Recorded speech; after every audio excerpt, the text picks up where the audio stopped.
So recently, reports have come out to say that MIKEL Moreno is seduced by the idea to play for Arsenal in the Premier League, and that MIKEL Arteta is a massive fan of him. So in this video, I'm just going to be going through MIKEL Moreno, what sort of player he is, and how he could potentially fit into the squad. But before I begin, if you could please smash the like button, smash the subscribe button, and turn on those notifications if you haven't already, it would really help me out. So without further ado, let's begin. MIKEL Moreno, 28 years old, currently plays for Real Sociedad. He actually did have a stint with Newcastle, which went horribly wrong, so he left them and went to Spain, and ever since he has gone to Spain, he has been absolutely incredible. He plays as a 6 or an 8, and I think that's the first thing I'm going to talk about. Having that versatile player. I talked about Yusuf Fofana, about his ability to play 6 and 8 and how that can really help us. MIKEL Moreno's ability to play 6 and 8 can really help us. And I hate to say this, but he reminds me in a way of Granit Xhaka. He's a bit more athletic than Granit Xhaka, but you know, the way he plays with that sweet left foot, receives the ball on the half turn, looking to spray passes away on across the pitch. It is something that reminds me of Granit Xhaka, and he uses his body really well. When he gets the ball, he's always looking for that little shift to then play a forward pass, and that's what we need in the midfield. I know Odegaard can come backwards and play as somebody that starts our build-up, but I feel like it's better that we have Odegaard higher up the pitch, and someone like MIKEL Moreno can be with Rice just in front of the two centre-halves, and we can play our way out of pressure. So that's why I'm a big fan of MIKEL Moreno. He's also quite tall, he's 6 foot, so he adds a bit of height into the midfield, and I think MIKEL Arteta is a massive fan of adding a bit of, strength in that midfield, a bit of height, a bit of physicality. And MIKEL Moreno has certainly improved in that aspect of his game, because I think at Newcastle, when he was there, he really struggled with the physical aspect of the Premier League. But now his technical ability is at such a high level now, since being at Newcastle, those 6 years at Real Sociedad has really turned him into a physical and technical player, which is exactly what you want from a midfielder in MIKEL Arteta's side, And I think it's about time as well. We got a Spanish midfielder for MIKEL Arteta. I think MIKEL Moreno is exactly what MIKEL would be looking for.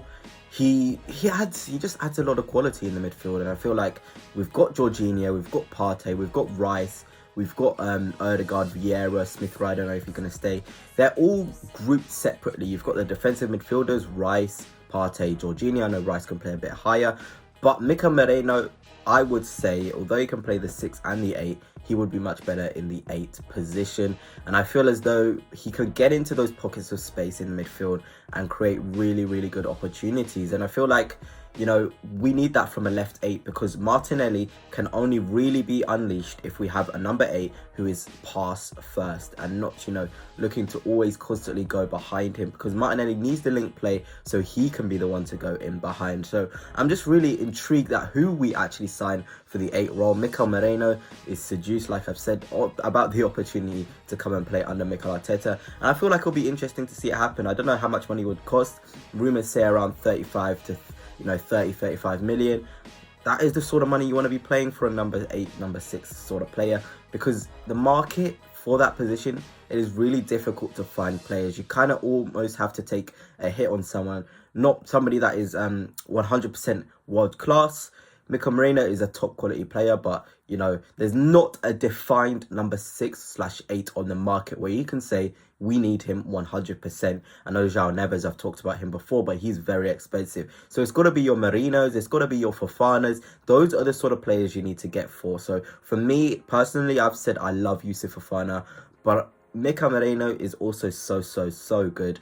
Champions League experience. There's a reason why teams like Barcelona are interested in him and Bayern Munich. It's because he has the fundamentals for a possession-based team. And I think that's what we need. He can break those mid-blocks. He can play beautiful balls through to the centre forward, break the lines. He can really accelerate an attack. And that's what you want from your number 8. My only question is, are we going to change the way the number 8 plays? Because as I've said, MIKEL Moreno will likely play in the number 8. So will we want him to, stay back? And that would mean he won't be making runs beyond, because I think that's what Kai Havertz gave us when he played in the number 8. Somebody that can run beyond and make you know, advancement above the striker. And even Xhaka, when he was at the club before he went to Bayer Leverkusen, he used to make those runs beyond the striker as well. He used to play so high up the pitch, and I'm not sure MIKEL Moreno is suited to that sort of game. I know Mikel Arteta has his ways to improve players in that aspect of the game, but I feel like if you want to get the best out of players like MIKEL Moreno, they've got to play deep, they've got to feel the ball, they can't be, you know, making those forward runs. They'll get caught out. He hasn't got, you know, the athleticism really to be running back and forth, because I think one of the most underrated aspects of Granit Xhaka's game is he may not be as quick as Moreno, but his engine is absolutely incredible. He can really go back and forth, and that's what allowed him to play, you know, in that advanced role, but he would still get back. So we've got to ask questions. MIKEL Moreno, if we're going to play the system that Arteta deployed last season with the number 8 on that side of the pitch playing high, like Declan Rice did sometimes, does he have the fundamentals to do that? And I think these are the questions we've got to be, you know, answering before we go on to sign these number 6s / number 8s. It's whether they'll fit the system.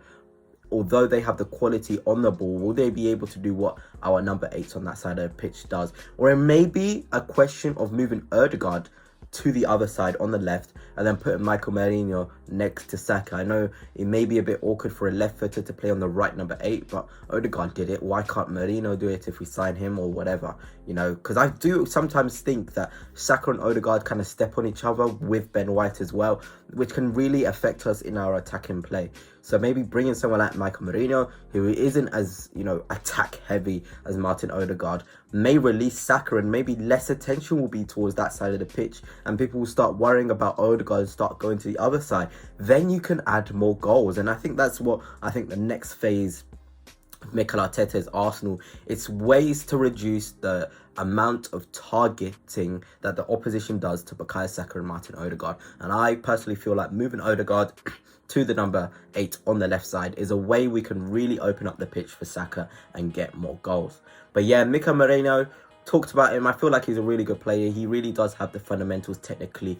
He has improved physically as well. He's at a good age, 28. I feel like we've got to stop with the younger guys, get the guys who are experienced. He'll really improve our floor, maybe not our ceiling. Could probably get around 3-4 good years out of him, but maybe not the sort of player that will elevate you. He does create a lot of quality in the midfield, but not elevate us for the next 5 years to dominate. I don't think he is that sort of player, but he is probably a market opportunity for that 35 million with the experience he has and the quality he has. There's a reason he's been called up to Spain, who have a brilliant midfield of, you know, Zubamendi, Pedri. There's just so much quality in there, but there's a reason why he was called up. Anyway, gunners, hope you've enjoyed. If you haven't already, please make sure you've liked and subscribed and turn on those notifications, and let me know what your thoughts are on MIKEL Moreno. Do you think he's the sort of player we need to play in the number 8, or maybe you think he's a number 6? But for me, he is number 8. So until next time, peace.